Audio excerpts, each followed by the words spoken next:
Military stories are not something hard to come by in South Africa, but it's been some time now since we fought our border wars, and since we, when I say we, South Africans, repelled the massive onslaught of Russians and Belarusians and 500,000 strong of them who came down through Angola in order to defeat our forces.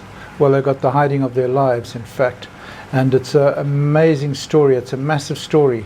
There are many people who could tell that story because I wasn't involved in it directly. I was involved in some of the early stages, which were very, very tame indeed.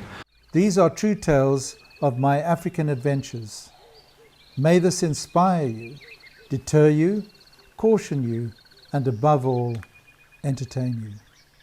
In fact, someone to speak to would be my brother, who was a reconnaissance commander, a very famous military operator, but I've lost contact with him.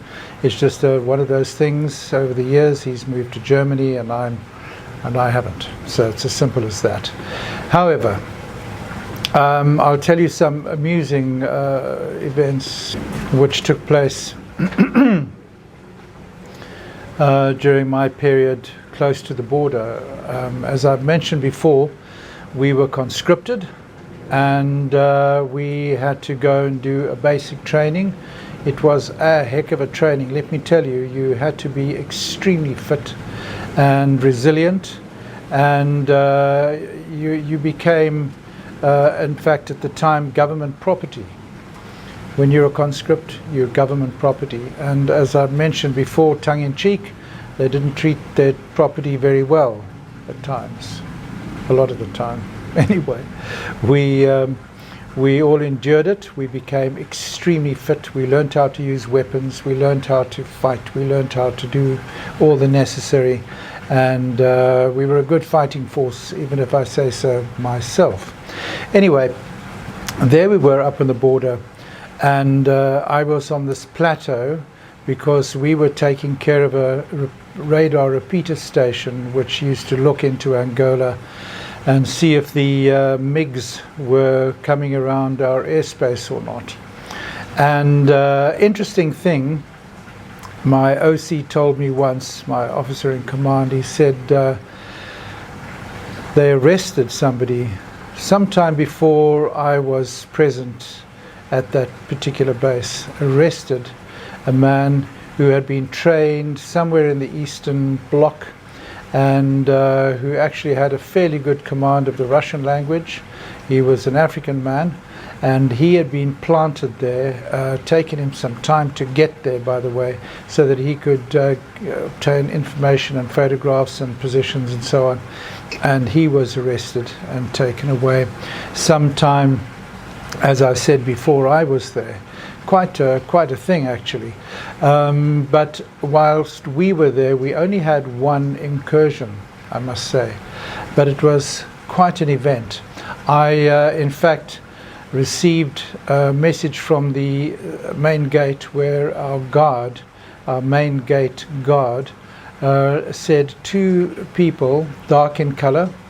So we presume they were what we fondly referred to as terrorists at the time, had come up looking for some event or the other. We cannot be sure what their intentions were because we never caught them. And they moved unwittingly into enough light for him, and his eyes were accustomed to the dark, for him to see that they were carrying military weapons, and that they had camouflage on, and that they had boots on. And then they stood there, and then they stepped back into the shadow and watched him for a long time while he watched them.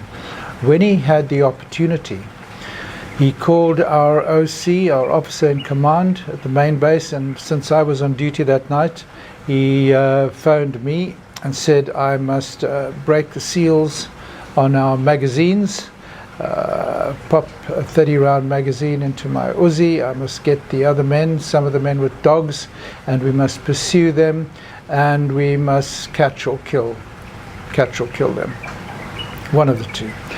So I gathered the men together, thrust the gates open, and off we went into the bush at some speed with the dogs.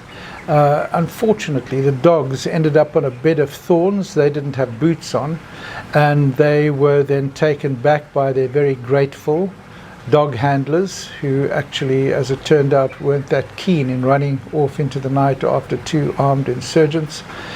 And I continued on into the bush, only to find after a short while that the few fighting men who were behind me had disappeared.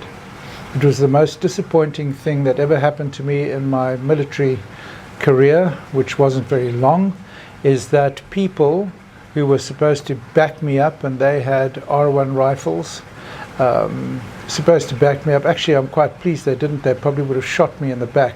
But they were not very good soldiers, these. They were up there to look after the repeater station, and I was in charge of them. And so they hadn't been given the same kind of training to go into combat, and so they let me down. It was a terrible event. Anyway, we got over that and filled in the report. They were never caught. We did find their prints the following day, and the prints led to the cliff edge, an easy climb where they went down. No footprints there, and we couldn't find their footprints on the rocky slopes below, because over thousands of years so many stones had fallen down off that cliff and into the bushveld that there was nowhere for a footprint to be made.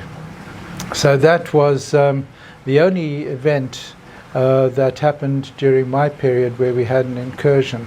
Oh, by the way, someone had said to me some time ago that in the Air Force he didn't realize that we wore scabbards with bayonets, and so he wanted me to prove and show that we did so. Well, just look at the military records of South Africa, the military history, and you will find that in the Air Force we most certainly did have bayonets, and we wore them with our step outs. We wore them in our military clothing, and yes, they were common, and they were worn by us in the Air Force ground forces as well.